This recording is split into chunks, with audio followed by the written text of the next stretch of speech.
So today I want to talk about vibrations. So fundamentally, everything in the universe is made of vibrations. Okay? And if I want to explain quantum physics really briefly, I would tell you that the universe can either be made out of particles, okay, we have physical matter, or waves. Something called a wavicle. It's basically this thing that is created by both waves and particles, and it breaks the scientific understanding of classical physics, and then it says once we observe what it is, then it becomes either a wave or a particle. My argument is that music is the exact same way. It's actually created from the source of everything to a molecular level, and it extends outward the same way that everything does. Okay, music is inherent to our lives and our being. It's a need for our expression, and it's happening to us, through us, with us, all the time.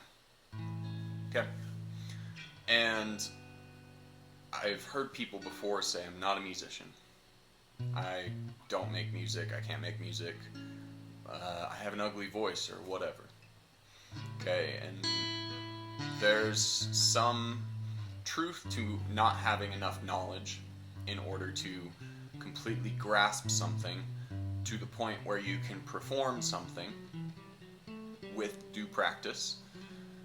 But at the fundamental levels, music is happening anyway. Okay, so basically, let's go down to the vibration.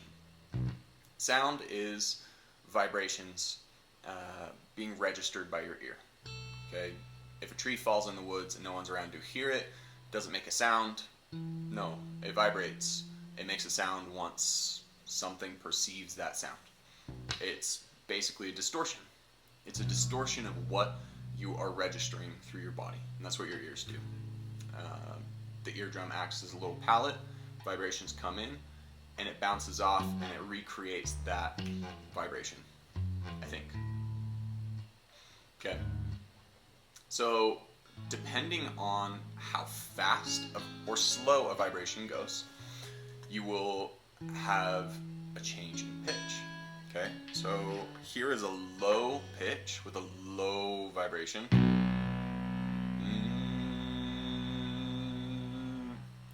Here's a higher pitch with a faster vibration.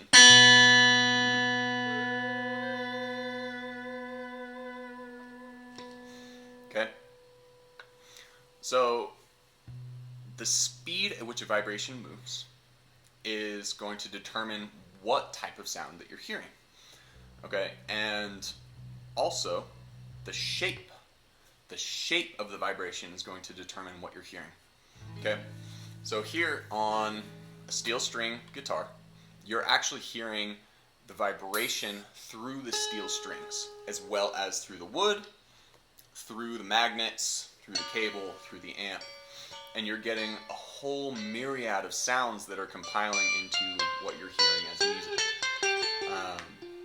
Now, as I explained through this concept of the musical anatomy, you'll see how it goes up the chain to the highest level, and at the lowest level, it's all music. From a cough to Jimi Hendrix. Excuse me. The burp is musical. The silence is musical too. It's kind of fun. Let's talk about molecules. Molecules are, it's chemistry, right? Molecules are an atom, a thing, in relationship to another thing, at least another thing, and an electronic shell or an electronic orbit moving around, creating energy. And what is created? Well, it depends on what the parts are. It really depends on what is the physical matter.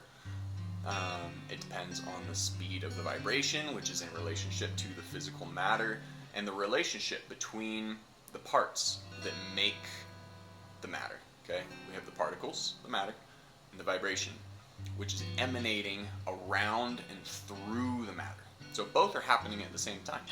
And in music, it's no different. So when we get into the cellular level, this being the chemical, the atomic level, when we get into the cellular level, I'll explain to you how this is exacerbated into pitch and rhythm. Okay, we've got the vibrations and we've got the steadiness of sound emanating. Both are happening at the same time. But basically, to sum up, vibrations in a really straightforward way.